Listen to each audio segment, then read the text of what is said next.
किसने की तुम्हारी? परेशान ना हो अम्मी, मैं ठीक हूँ।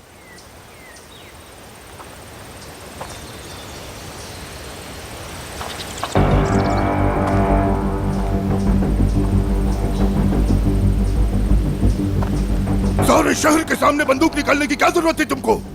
तंग आ गया हूं मैं तुमसे आजाद। यहाँ पर मैं अपनी बची कुची इज्जत बचाने की कोशिश कर रहा हूँ। मुझे शर्मिंदा करवा दिया है सारे मिद्यात में। मैंने शर्मिंदा किया है मिद्यात में? गोनल ने जो मुझ पर इल्जाम लगाया है, क्या वो सही है?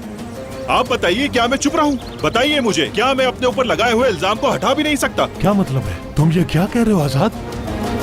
बात यह है कि